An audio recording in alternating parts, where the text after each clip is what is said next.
Greetings, members one and all of the Salivation Nation.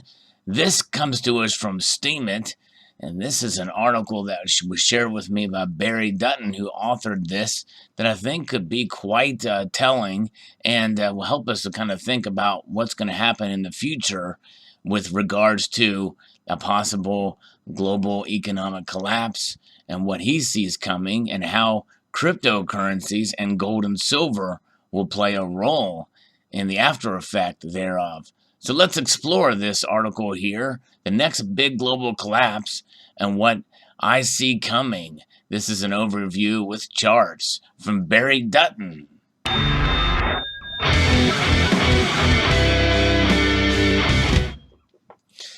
Yes, this is quite interesting, and I think though some can have different feelings as to what will happen in the future in terms of economic calamity. Some of us maybe don't have that gloom and doom, think there's going to be just some major, massive economic collapse. I don't know that I necessarily subscribe to that, but I do think there is an economic downturn coming. But I think the important part of this article here is to kind of explain what could happen afterwards, or what can be done to kind of prepare or maybe offset the severity of such calamity. So here is what the author thinks here. This is from Barry Dutton, a viewer here. He says, here's what I think, and I know many of you in crypto and in silver and gold paying attention may feel similar. So this will mean a lot more. Number one, the last 12 months, all the talk about the scummy big bankers getting into the crypto, JP Morgan's Jamie Dimon calling out Bitcoin as a scam and then retracting, that was a smokescreen. And B, during the last whole 36 months, look at all the countries stacking gold and at the same time moving off the US dollar standard period. Something else I told people about and to watch. Not enough eyes on that angle, and that is important for sure. Here's just the China charts and their gold accumulation. Never mind similar charts for Russia, India, Turkey, and others vacating the U.S. dollar. So here we can see just the accumulation of gold over a period of time since 2000 up to 2019. Lots ever increasing there in China. 6 months later, news breaks about some of the big banks getting into crypto game for real. They do. That is very true. There's a lot going on there. Number three, all the next 12 months showing JP Morgan coin as official finally. And literally around the same time, all the chatter and Fed book coin coming in the same month or so, not just a happenstance. And that was round number two of the what he calls fascist book coin for the last couple of years. It was not the first time mass rumors and speculation had come into the market for that. And so here we see JPM coin for payments there. Number four, the new world reserve currency, the SDR, has long been on the books for the globalists. Quietly, it has been pushed aside and buried in news feeds and waiting in the wings quietly. So this is the world's reserve currency, and you can see here how it's played in with Bitcoin, Ethereum there. Digital currency, international universal digital currency. And it's easy to come into happenstance how this could all lean to more of a one world currency, or a one world backed currency. You can have the different flavors of it, but if it's all on one blockchain, so to speak, and there's really the technology is leaning in that direction. Here it says the SDR is an international reserve asset created by the IMF in 1969. I think it stands for special drawing rights. It supplements its member countries' official reserves. The value of the SDR is based on a basket of 5 countries: the US dollar, the euro, the Chinese renminbi, the Japanese yen, and the British pound sterling. The symbol for that seems to be $XDR, and it is alongside tied to a similar product, the $ACC coin. Details are still mixed on these things.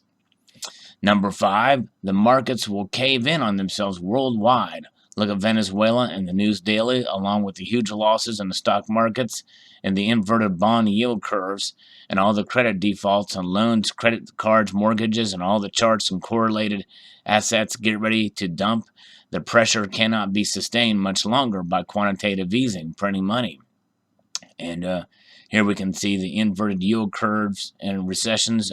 Silver Bean Counter had talked about that, and we just passed one recently. So could that mean something? I don't know. And what, all the ties in that could actually predict an inverted yield curve has predicted the last 7 recessions, and this does not show what just happened recently, as Silver Bean Counter pointed out, is that we just hit another one. And so, is it going to predict another recession? We shall see. Number 6, markets collapse. JP Morgan coin and the SDR coins to the rescue, alongside with a couple of other things. Viola. They are here to save us once again, aka the New Jekyll Island agreements. And actually, I'm calling them the Jackson Hole, Wyoming agreements.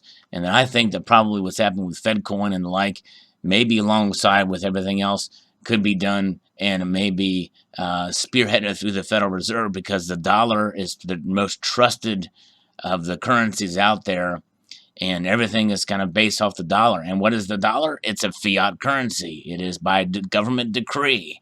And again, quantitative easing, 1 through 3 and beyond. We have quantitative tightening, supposed tightening going on, but all tightening is, it's less of the printing. It's kind of like baseline budgeting. It's a trick, trick talk, making you think that they're not printing currency anymore, but they still are. And there's a lot of that currency that's still out there that has yet to really kind of make its way back into the United States.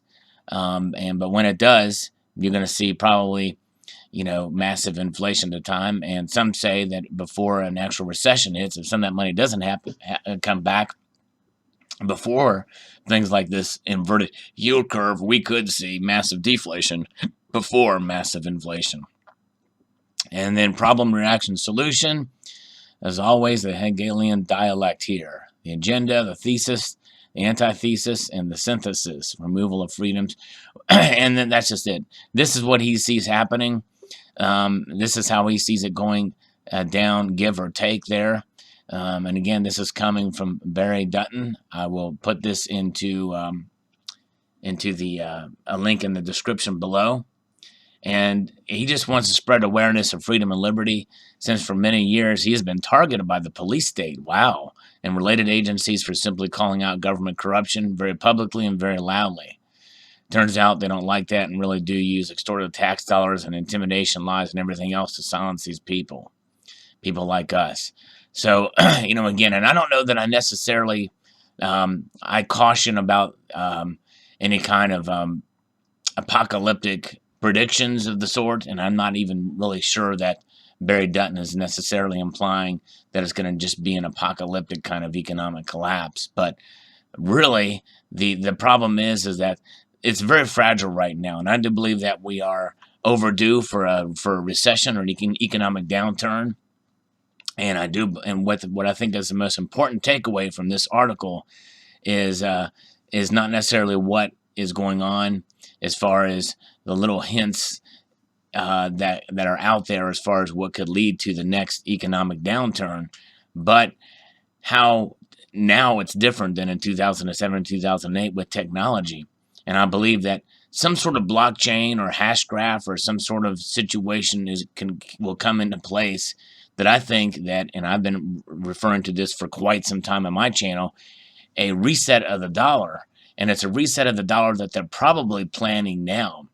And because obviously the Federal Reserve in the United States of America wants to preserve the dollar as the strongest of the currencies, but maybe tie it in with a system with some sort of blockchain that will give people faith in the dollar as what it is. But of course, really the best way to have faith in the dollar, I believe, is to have a rules-based monetary system. Now that blockchain and hash graph, the technology there will provide some of those rules, but I also feel that gold and silver as well too could become part of that system, rules-based monetary system to keep everybody in check, and I think that is important. And so something really good could come out of this that could play off of both blockchain, as far as a Fed coin or a dollar that's based off of the blockchain, and gold and silver. Um, and so there could be some positives that come out of this, maybe.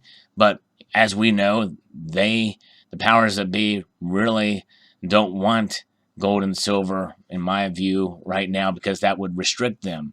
That would constrict their ability to do what they want with the dollar, to print them to infinity and the like. Blockchain would not restrict them in that regard. It would just provide another a way to track it, so forth. But we'll see how this all plays out. Very interesting indeed.